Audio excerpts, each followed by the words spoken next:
दोस्तों, ये कहानी सच्ची घटना पर आधारित है। अहमदाबाद शहर के सबसे महंगे और अत्याधुनिक लाइफ केयर सुपर स्पेशियलिटी अस्पताल के कॉरिडोर में एक अजीब सा सन्नाटा पसरा था। ये जगह बाहर से तो जीवन का मंदिर लगती थी, पर इसके तहखाने में एक भयानक मौत का राज दफन था। तड़के सुबह 4 बजे अस्पताल की एक सफाई कर्मचारी अपने हाथों में एक गंदा पोंछा और बाल्टी ली चुपचाप काम कर रही थी। उसका नाम था आशा। वह हमेशा झुकी रहती थी, चेहरे पर डर और आंखों में थकान थी।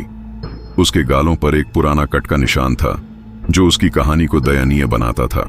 लेकिन उस रात सफाई के दौरान जैसे ही वह डॉक्टर सिद्धार्थ मेहरा के निजी रिकॉर्ड रूम के पास पहुंची, उसकी आंखें एक पल के लिए चमकीं। यह चमक डर की नहीं, बल्कि गहरे दबे हुए इरादे की थी। यह आशा कोई साधारण सफाई कर्मचारी नहीं थी। यह थी आईपीएस अधिकारी अदिति शर्मा, जो अपनी ड्यूटी निभाने के लिए ही इस भेष में आई थी। उनका लक्ष्य था इस अस्पताल के मालिक और शहर के सबसे बड़े चिकित्सक डॉक्टर सिद्धार्थ मेहरा का पर्दाफाश करना। यह अस्पताल पिछले कई सालों से संदेह के घेरे में था। मरीजों के रिश्तेदारों ने गैरकानूनी अंग व्यापार और लापरवाही की कई शिकायतें की थीं, लेकिन डॉक्टर सिद्धार्थ मेहरा की पहुंच सत्ता के गलियारों में इतनी ऊपर थी कि हर जांच को दबा दिया जाता था। मेहरा की ऊंची पहुंच ने स्पष्ट कर दिया था कि यह लड़ाई पर्दे के पीछे से ही जीती जा सकती है। डॉक्टर मेहरा मरीजों के जीवन से खिलवाड़ करता था और अवैध रूप से उनके मानव अंग निकालकर उनकी हत्या करता था। और उस काले धंधे का एक शिकार अदिति का अपना छोटा भाई, जिसकी मौत को अस्पताल ने प्राकृतिक बताया था। यह घटना तब हुई जब अदिति देश के अत्यंत संवेदनशील बॉर्डर इलाके में एक गुप्त मिशन पर थीं। उन्होंने फोन या छुट्टी नहीं ली थी, क्योंकि उन्हें अपनी ड्यूटी पूरी करनी थी। भाई की बीमारी की खबर मिली, पर वह समय पर पहुंच नहीं पाई। जब तक वह लौटी, तब तक सब खत्म हो चुका था और अस्पताल ने प्राकृतिक मौत का प्रमाण पत्र दे दिया।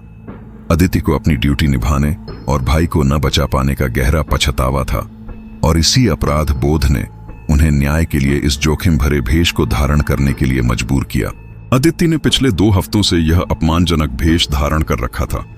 वह डॉक्टर मेहरा की हर चाल, हर शब्द को सुनती और सहती थी।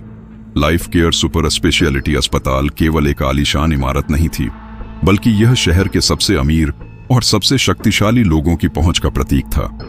बाहर से इसकी चमचमाहट और सफाई हर किसी को विश्वास दिलाती थी कि यह स्वास्थ्य का सबसे सुरक्षित ठिकाना है। लेकिन अदिति, आशा, जानती थी कि इस चमक के नीचे कितने गहरे और काले घाव छिपे हैं। हर दिन जब वह कॉरिडोर में पोंछा लगाती थी, तो उसके अंदर का आईपीएस अफसर चीखता था, लेकिन वह अपने भाई के लिए किए गए अपने संकल्प को याद कर शांत हो जाती थी। उसकी यूनिफॉर्म की हर गंदी परत उसके अपमान का नहीं, बल्कि न्याय की ओर बढ़ते कदम का प्रमाण थी। अगले दिन सुबह 10 बजे डॉक्टर सिद्धार्थ मेहरा अपनी सफेद लेदर चेयर पर बैठा था। उसकी सफेद कोट पर सोने की पिन लगी थी। वह अपने अहंकार में चूर था। आशा, अदिति, उसके आलीशान ऑफिस को साफ कर रही थी। डॉक्टर मेहरा ने जानबूझकर अपनी चाय का कप नीचे जमीन पर गिरा दिया। गरम चाय पूरे महंगे इतालवी कालीन पर फैल गई। ए गंदी नौकरानी, क्या कर रही है? तुझे दिखता नहीं? मेरा 20,000 रुपये का कालीन खराब कर दिया। जल्दी साफ कर। पागल औरत, डॉक्टर मेहरा गुस्से से चिल्लाया। आशा तुरंत घुटनों पर बैठी, अपने कपड़े को जमीन पर रगड़कर चाय पोंछने लगी। उसकी आंखों में आंसू नहीं थे, बल्कि बदले की आग थी। यह अपमान उसके भाई की मौत के दर्द से बड़ा नहीं था। डॉक्टर ने अपने पैर से पोंछे को हटा दिया और बोला, हाँ, ऐसे ही साफ कर। सुन, आज तुम्हें मेरे पुराने रिकॉर्ड रूम को भी साफ करना होगा। वह बंद है, उसमें सिर्फ मृत मरीजों के बेकार कागजात हैं। जा, उसे भी चमका दे। और हाँ, अगर कोई रिश्वत या कोई चीज चुराने की कोशिश की तो तेरी खाल उधेड़ दूंगा।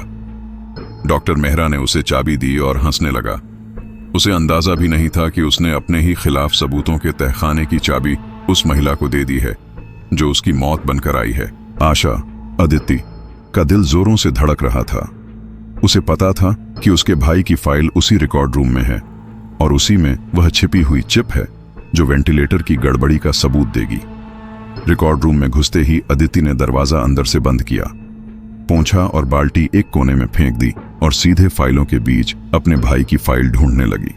रिकॉर्ड रूम, जो एक तरह से अस्पताल का कब्रिस्तान था, भयानक रूप से अंधेरा और धूल भरा था। हवा में सीलन और पुराने कागजात की गंध थी। कमरे के अंदर बेतरतीब तरीके से रखी हुई फाइलें डॉक्टर मेहरा के अमानवीय कृत्यों का बोझ ढो रही थीं। पसीने से तरबतर उसने अंततः वह फाइल निकाली। उसने एक पल के लिए फाइल को सीने से लगाया। यह सिर्फ कागज नहीं, भाई की आखिरी निशानी थी। फाइल के आखिरी पन्ने के नीचे एक पतला चमकीला माइक्रोचिप लगा था। यही वह सबूत था जिसे वह 2 हफ्तों से ढूंढ रही थी। तभी दरवाजे पर जोरदार खटखटाहट हुई। डॉक्टर मेहरा की दहाड़ सुनाई दी। ए नौकरानी, तूने अंदर से दरवाजा क्यों बंद किया? मैंने कहा था ना, चोरी मत करना, खोल दरवाजा। अगर यह चाबी मेरे हाथ से फिसली तो तेरा अंजाम बहुत बुरा होगा, डॉक्टर मेहरा ने चीखते हुए कहा। अदिति का दिल धड़कना लगभग बंद हो गया था। अदिति ने तुरंत माइक्रोचिप को अपने सफाई वाली यूनिफॉर्म के अंदर एक गुप्त सिलाई में छिपाया और पोंछा उठा लिया। वह जानती थी कि उसे अब यहां से बचकर निकलना होगा। जैसे ही उसने दरवाजा खोला, डॉक्टर मेहरा आग बबूला होकर अंदर घुसा। उसने अदिति के हाथ से फाइल छीन ली। क्या कर रही थी तू यहां? किसकी फाइल देख रही थी?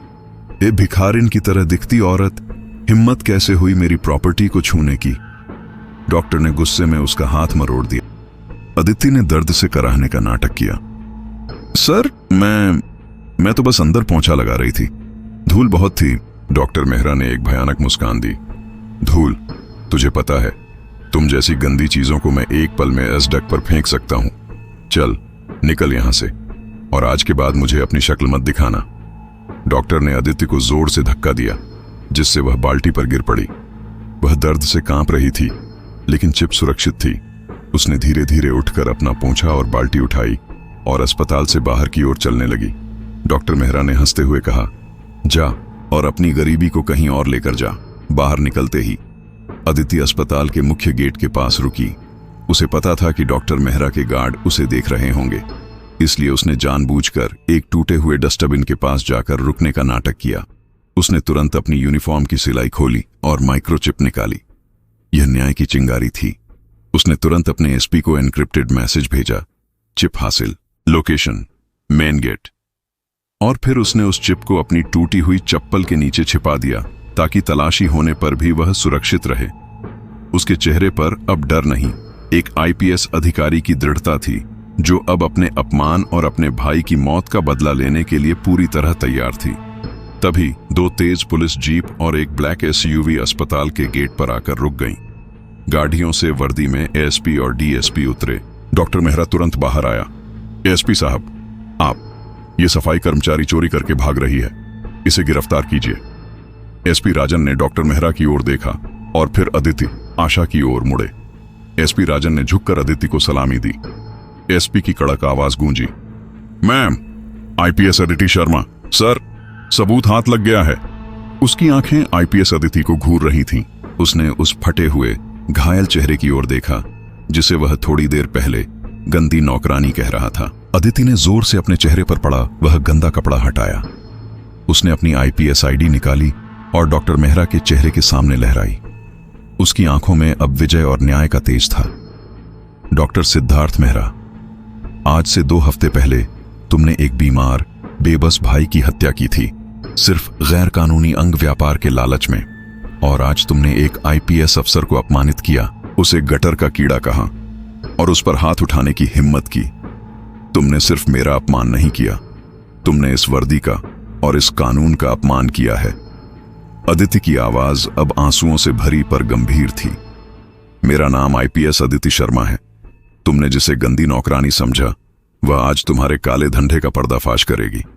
मेरे भाई को तो तुम वापस नहीं ला सकते, लेकिन अब तुम्हारा न्याय होगा। डॉक्टर मेहरा कांपते हुए घुटनों पर बैठ गया। मैम, माफ कर दीजिए, मैं पहचान नहीं पाया। अदिति ने उसकी बात बीच में ही काट दी।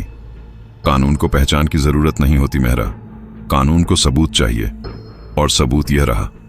उसने चिप को हवा में दिखाया। एसपी राजन ने तुरंत मेहरा को हथकड़ी पहना दी। डॉक्टर मेहरा पुलिस वैन में जा रहा था तो बुदबुदा रहा था, काश मैं उस दिन उस नौकरानी को चुपचाप ऑफिस साफ करने देता।